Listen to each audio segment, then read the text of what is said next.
प्राचीन समय की बात है। महाराज शत्रुजीत के राज्य में गालव ऋषि का आश्रम था। वे बड़े तपस्वी और तेजस्वी पुरुष थे। एक बार उन्होंने एक यज्ञ आरंभ किया, लेकिन पताल केतु नामक एक दैत्य उसमें विघ्न डालने लगा। इससे गालव ऋषि बहुत दुखी हुए। उन्होंने सूर्योदय से सहायता की प्रार्थना की। सूर्योदय ने उन्हें कुवलय नामक एक अश्व दिया और बोले, मुनिवर, ये अश्व आकाश, पाताल आदि सभी स्थानों पर कुशलता से चल सकता है। इसे आप राजा शत्रुजीत के पुत्र ऋतध्वज को दे दें। वह इस पर बैठकर पताल केतु के साथ साथ अन्य राक्षसों को भी समाप्त कर देगा। सूर्यदेव से घोड़े को लेकर गालव ऋषि ने उसे शत्रुजीत को दे दिया और अपना प्रयोजन बताया। शत्रुजीत ने ऋतध्वज को आदेश दिया कि वह पताल केतु का वध करके गालव ऋषि की सहायता करे। ऋतध्वज अश्व पर बैठकर पताल केतु का वध करने चल पड़ा। कुवलय अश्व पर बैठने के कारण वह कुवलयाश्व के नाम से प्रसिद्ध हुआ। गालव ऋषि के आश्रम में पहुंचकर उसने देखा कि पताल केतु सुअर के रूप में घूम रहा है। ऋतध्वज ने अपना घोड़ा उसके पीछे लगा दिया। पताल केतु प्राण बचाने के लिए एक गुफा में घुस गया। ऋतध्वज भी उसके पीछे पीछे गुफा में चला गया, लेकिन वहां उसे पताल केतु के स्थान पर एक सुंदर नगर दिखाई दिया। ऋतध्वज वहां पताल केतु को ढूंढने लगा। तभी एक महल में उसे एक सुंदर युवती दिखाई दी। उसे देखकर ऋतध्वज उस पर मोहित हो गया। उसने युवती से उसका परिचय पूछा। तब निकट खड़ी एक दासी बोली, वीरवर, ये विश्ववसु गंधर्व की पुत्री मदालसा है।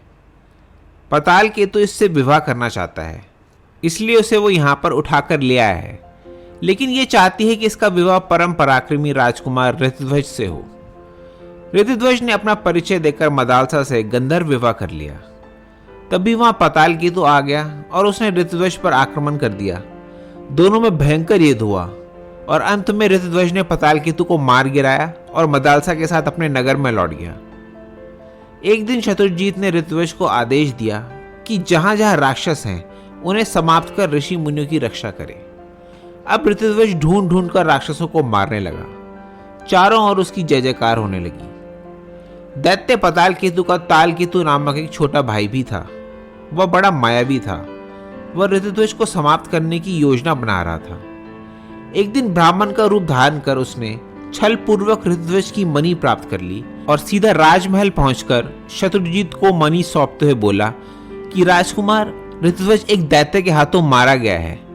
यह सुनकर सभी शोक में डूब गए। पति के वियोग में मदलसा ने भी अग्नि में कूदकर अपनी जान दे दी। इधर राक्षसों को मारकर जब ऋतध्वज राज्य में लौटे तो उन्हें देखकर सभी विस्मित रह गए। शत्रुजीत ने उन्हें सारी घटना बताई और मदलसा के बारे में सुनकर वो बहुत दुखी हुए। उसने मदलसा को पुनः प्राप्त करने के लिए घोर तप शुरू कर दिया। तब भगवान शिव की कृपा से उसे मदलसा की पुनः प्राप्ति हुई। शत्रुजीत की मृत्यु के बाद ऋतध्वज राजा बन गया। मदलसा ने विक्रांत, सुबाहु और अरिमर्दन नामक 3 पुत्रों को जन्म दिया। तीनों ने बाल्यावस्था में ही माता से ब्रह्मज्ञान प्राप्त कर लिया था। इसके फलस्वरूप युवा होने पर वे सन्यासी बन गए। कुछ समय बाद मदलसा ने चौथे पुत्र को भी जन्म दिया। उसका नाम अलर्क रखा गया। मदलसा ने उसे भी ब्रह्मज्ञान देना चाहा, लेकिन ऋतध्वज उसे रोकते हुए बोला, कल्याणी, तुम्हारे दिए ज्ञान के कारण तीनों पुत्र सन्यासी बन गए हैं। ऐसे तो ये वंश ही नष्ट हो जाएगा, इसलिए इसे हमारे वंश को आगे बढ़ाने के लिए छोड़ दो। तब मदलसा ने उसे ब्रह्मज्ञान नहीं दिया। इस प्रकार अलर्क युवा हो गया।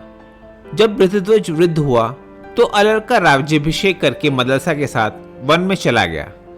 वन जाते समय मदलसा ने अलर्क को एक पत्र दिया और कहा कि जब बड़ी विपत्ति आए तो उसे खोलकर देख लेना। समय बीतता रहा। अलर्क भोग विलास में डूब गया। एक दिन एक राजा ने उसके राज्य पर चढ़ाई कर दी। अलर्क ने वीरता से उसका सामना किया, लेकिन धीरे धीरे उसकी शक्ति क्षीण होने लगी। उसका खजाना खाली हो गया। सैनिक मारे गए। तब विपत्ति के समय उसने माता का पत्र खोलकर पढ़ा। उस पत्र में ब्रह्मज्ञान था। उसे पढ़कर अलर्क भी अपने भाइयों की तरह ब्रह्मज्ञानी हो गया। उसने अपना राज्य शत्रु राजा को सौंपा और स्वयं वन में जाकर तपस्वी जीवन व्यतीत करने लगा।